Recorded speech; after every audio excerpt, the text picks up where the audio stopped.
আমি চাইবো আমার মৃত্যু হোক অভিনয় করতে করতে। এইটা জনমানসে কাজ করছে, এরা তো ওই হাউসে কাজ করতো, এরা হচ্ছে ওদের। একটা দুর্ঘটনা ঘটে গেল, একটা প্রাণ চলে গেল, তারপরে তবু তো হলো।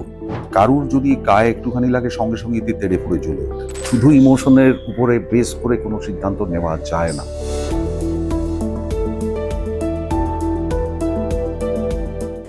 নমস্কার, বর্তমানে আপনাদের সকলকে স্বাগত। আপনাদের সঙ্গে আমি স্বরলিপি। আজ আমাদের অতিথি সুদীপ মুখোপাধ্যায়। সুদীপদা, আপনাকে অনেক স্বাগত। বর্তমানে এখন যা পরিস্থিতি, রাহুল অরুণোদয় বন্দ্যোপাধ্যায় চলে যাওয়ার পর টলিউড বেশ কিছুটা অন্যরকম গতিতে চলছে, আমি বলবো। আমরা একটু পরিস্থিতিটা বুঝে নেওয়ার চেষ্টা করব। চিরসখা অত্যন্ত জনপ্রিয় একটি ধারাবাহিক এবং আপনার অভিনয়ে বিগত বেশ অনেকখানি সময় ধরে প্রশংসা পাওয়া, সেটা হঠাৎ করেই বোধহয় বন্ধ হয়ে গেল। মানে এটার ভবিষ্যৎ কি, বন্ধ হয়ে গেল চিরসখা? সেরকমই আমি জানি। লাস্ট টেলিকাস্ট হয়ে গেছে, কারণ দর্শকদের কাছ থেকে আমি প্রচুর সেই এটা পাচ্ছি। অফিসিয়ালি তো আমাদের সেইভাবে জানানো হয়নি, কিন্তু আমাদের শুটিংটা লাস্ট অনেক আগেই বন্ধ হয়ে গেছিল আর কি। কারণ আমি যা খবর পাচ্ছি এই মুহূর্তে, আমার যা ধারণা, তাতে মনে হচ্ছে শেষ হয়েই গেল।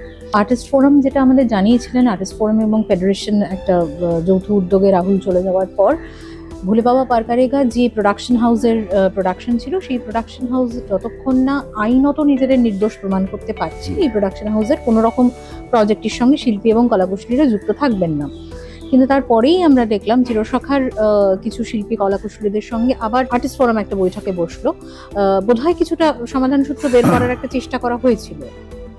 এই যে সিদ্ধান্ত যেটা নেওয়া হয়েছে, আমি আর্টিস্ট ফোরামের একজন কার্যকরী সমিতির সদস্য, সেই জায়গা থেকেই পুরো প্রসেসটা যেটা চলেছে, যেটা করার চেষ্টা হচ্ছে, প্রথম থেকেই যেটা বলার চেষ্টা হয়েছে যে ঘটনাটা ঘটেছে সেটার দায়িত্ব প্রোডাকশন হাউস নিক, প্রপারলি নিক। যেটা সত্যি ঘটনা সেটা সামনে আসুক। সেইটার সদুত্তর যেহেতু পাওয়া যায়নি, এবং সেটা যেহেতু আর্টিস্ট ফোরাম একটা অর্গানাইজেশন, তার নিজস্ব কিছু পদ্ধতি আছে, শুধু ইমোশনের উপরে বেস করে কোনো সিদ্ধান্ত নেওয়া যায় না, সেহেতু বেশ কিছুদিন অপেক্ষা করে তারপরে লিগ্যাল পদ্ধতিতে গিয়ে এফআইআর ইত্যাদি করার পর, তারপরও যখন উত্তর আসেনি তখন এই সিদ্ধান্তটা নিয়েছে, এবং তাতে ফেডারেশন আর্টিস্ট ফোরামের পাশে ছিল। এবং এটা কিন্তু একটা ঐতিহাসিক দৃষ্টান্ত হয়ে রইল আজকে যে ঘটনাটা ঘটেছে। কারণ আমি অভিনেতা হিসেবে বিশ্বাস করি, একজন অভিনেতার ডিগনিটি আছে এবং সেই সম্মানটা তার পাওয়া দরকার। অভিনয় করতে করতে মৃত্যু হলেও একজন অভিনেতার কাছে এটা একটা সত্যিকারের বড় পাওয়া। আমরা আগে দেখেছি অনেকেই চলে গেছেন। আমি চাইবো আমার মৃত্যু হোক অভিনয় করতে করতে, কিন্তু আমি যে দায়িত্ব পালন করতে করতে চলে গেছি সেই সম্মানটুকু তো আমার প্রাপ্য। বোধহয় সেইটার অভাব ছিল কোনোখানে। আমি নেহাতি সাধারণ কার্যকমিটির সদস্য, যারা দায়িত্ব নিয়েছেন, যারা সিদ্ধান্ত নিয়েছেন, তারা তাদের বক্তব্য রেখেছেন। আমার যেটা মনে হয়, কারণ এই সিদ্ধান্তটা আজকে নেওয়া হলো, এই সিদ্ধান্তটা আমার ব্যক্তিগতভাবে মনে হয় যে অনেকদিন আগে নেওয়া উচিত ছিল। কারণ এর মধ্যে বহু দুর্ঘটনা ঘটেছে, শুটিং করতে গিয়ে বহু মানুষ আহত হয়েছেন। আমার নিজের ব্যক্তিগতভাবে 2-3 বার অ্যাক্সিডেন্ট হয়েছে। আপনাদের সত্যি কি কোনো সেফটি মেজার কিছু থাকে না? কোনো সিকিউরিটি বন্দোবস্ত প্রোডাকশন করেন? আমি এটা দুঃখজনক, সেটা কিন্তু সত্যিই থাকে না। সেটা কিন্তু সত্যিই থাকে কোনো প্রোডাকশন হাউসেই। আমি এত বছর কাজ করে দেখেছি যে সত্যি সেই দিকটা ভীষণ নেগলেক্টেড। একটা ব্যান্ডেড দরকার হলো, একটা টেকনিশিয়ানের হাত কাটলো, সে ছুটে এসে ওডিকোলন লাগিয়ে নিয়ে মেকআপ আর্টিস্টের কাছ থেকে চলে যেতে হয়। কারো শরীর খারাপ হলে দোকান থেকে নিয়ে আসতে হয়। এইটা স্ট্রিমলাইন হওয়াটা দরকার। বেসিক কিছু সেফটি মেজার্স, বেসিক কিছু সিকিউরিটিজ, এটা সকলের জন্য হওয়া দরকার। কারণ আমরা একটা জিনিস বুঝতে হবে, প্রডিউসার থেকে শুরু করে যে ছেলেটি চা দিচ্ছে, এটা একটা ইউনিট। আজকে গিয়ে প্রডিউসাররা এসে দাঁড়িয়েছেন পাশে, এবং সবাই এক বাক্যে একযোগে বলেছেন যে এটা হওয়া দরকার, এবং এটা সবার ক্ষেত্রে হওয়া দরকার। আর্টিস্ট টেকনিশিয়ানদের পাশে যেমন প্রডিউসার দাঁড়াবে, আর্টিস্ট টেকনিশিয়ান সে যে প্রডিউসার দাঁড়াক, প্রডিউসারও চাইছে প্রডিউসারের পাশে আর্টিস্ট টেকনিশিয়ান দাঁড়াক। It's a very good sign. একটা দুর্ঘটনা ঘটে গেল, একটা প্রাণ চলে গেল, তারপরে তবু তো হলো। আজকে একটা প্ল্যাটফর্মের নিচে আমরা ইউনিট হিসেবে একটা ইন্ডাস্ট্রির একটা ফ্যামিলি হিসেবে সবাই এই ফ্যামিলির অংশ তো সেই প্রোডাকশনও যাদের কাছ থেকে একটা উত্তর আশা করা হচ্ছে। হ্যাঁ, সেই প্রোডাকশনও ডেফিনেটলি, কিন্তু ওই উত্তরটা আশা করা হচ্ছে। ওদেরকে বলা হয়নি যে আমি সারা জীবনের মতন করবো না, যতদিন না একটা সঠিক বিচার হচ্ছে ততদিন হবে না।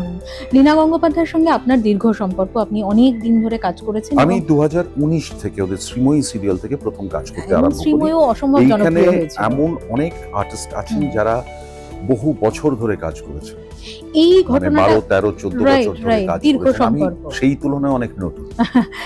এই ঘটনাটা ঘটে যাওয়ার পর লীনা দি বা প্রোডাকশনের অন্য কারোর সঙ্গে আপনার কোনো যোগাযোগ হয়েছে? না, কোনো কথা হয়নি।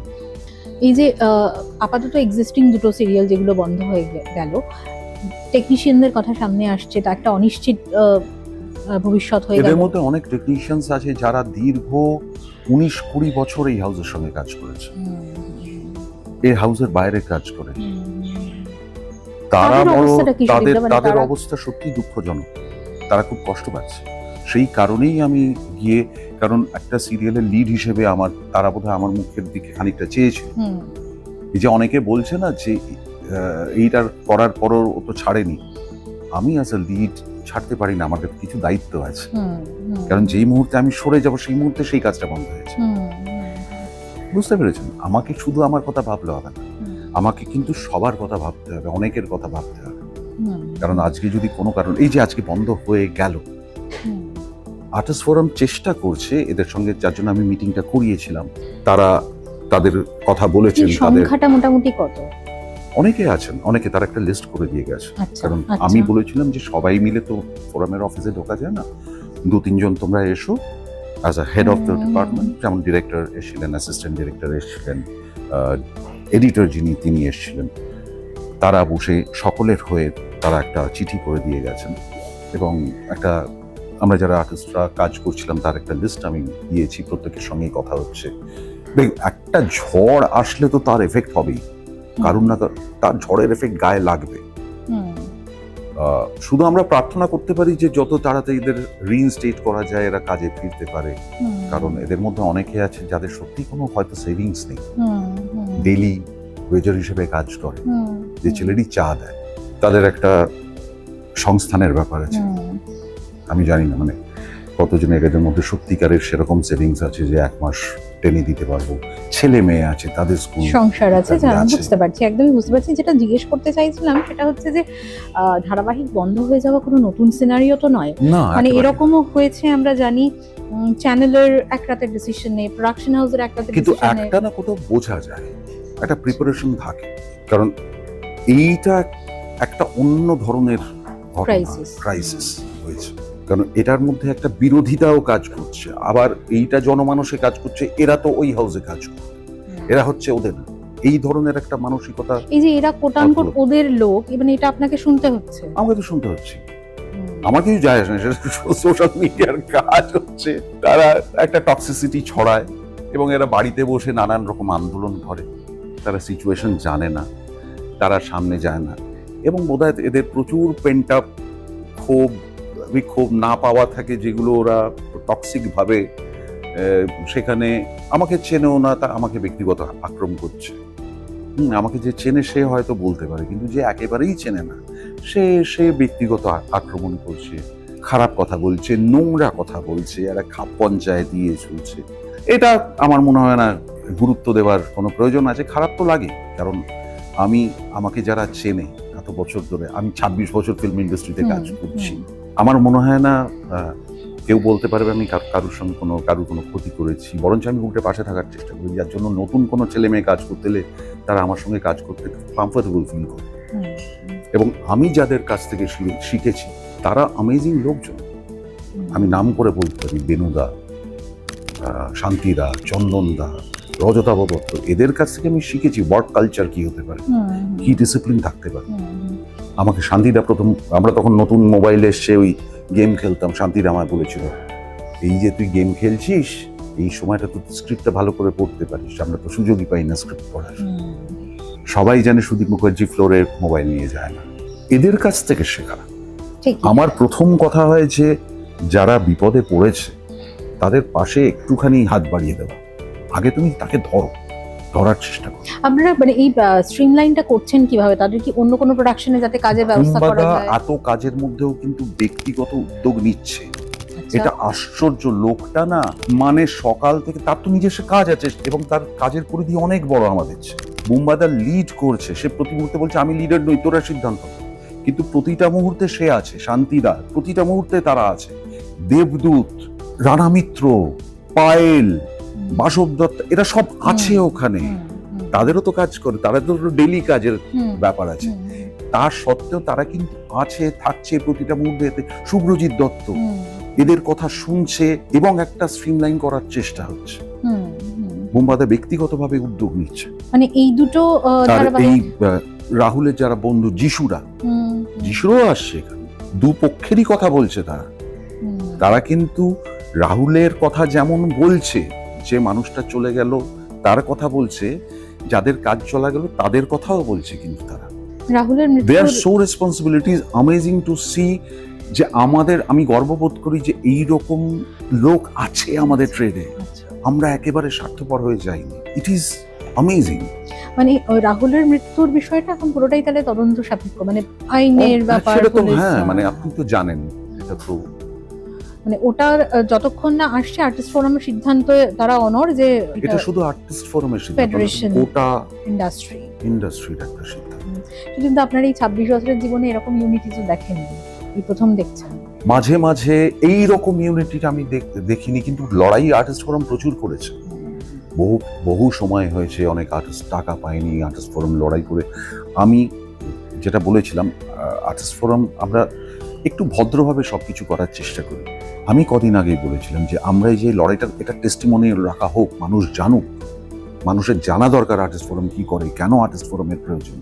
তারপরেও তো এই ধরনের অভিযোগ সামনে আসছে যে আর্টিস্ট ফোরামে কোনো একজন বলেছেন আমার এই ছবিটা নিয়ে সমস্যা হচ্ছে, আমি অভিযোগ জানিয়েছি। ব্যক্তিগত কার কি সমস্যা, এই তো মানে প্রচুর লোকের নানান রকম সমস্যা। কারুর যদি গায়ে একটুখানি লাগে সঙ্গে সঙ্গে তেড়ে পড়ে জ্বলে ওঠে, হ্যাঁ, বেগুনের সর্ষের তেলে বেগুন ছাড়ার মতো। এটা করলে তো হবে না। তুমি শুধুমাত্র ব্যক্তিকেন্দ্রিক হয়ে গেলে খুব মুশকিল।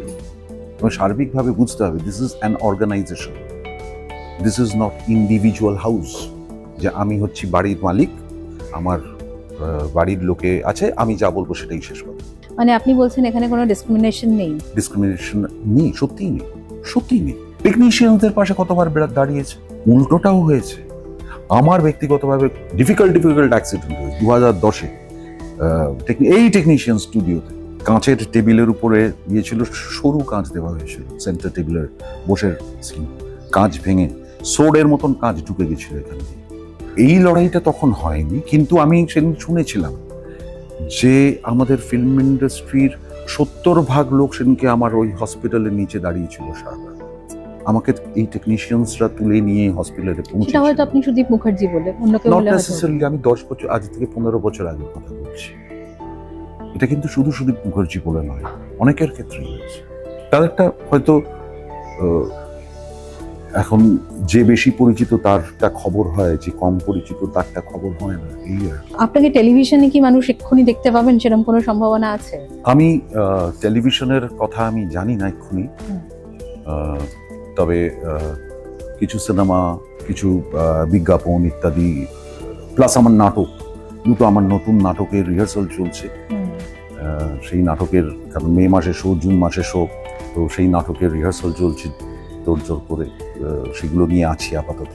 আচ্ছা, নতুন কোনো টেলিভিশনের অফার কিছু? এখনো টেলিভিশনের mega serial. All the best সুদীপদা, আপনি সময় দিলেন এতটা, এবং আমি আশা করব যে ভবিষ্যতে আরো অনেক ভালো ভালো কাজ আপনার থেকে আমরা পাবো, এবং এই মুহূর্তে টলিউড যে সমস্যাটার মধ্যে দিয়ে, যে ক্রাইসিসের মধ্যে দিয়ে যাচ্ছে, খুব দ্রুত সেটা কাটিয়ে উঠুক, সকলের কাজ থাকুক। আমার শুধু একটাই প্রার্থনা, আমি আপনাকে বলবো প্লিজ এই প্রার্থনাটা করুন, যেন এইরকম ক্রাইসিস তৈরি না হয়। ঠিকই। আর টালিগঞ্জ যেন এরকমই সংঘবদ্ধ থাকুক এবং এভাবেই গ্রো করুক, সকলে মিলে গ্রো করুক। সেটাই কিন্তু আমি বলবো, my respect to the departed soul. রাহুলের জন্য সেটা সব থেকে বড় পাওয়া হবে। ঠিকই ঠিকই। অনেক ধন্যবাদ আপনাকে। Thank you. ফলো করুন বর্তমান।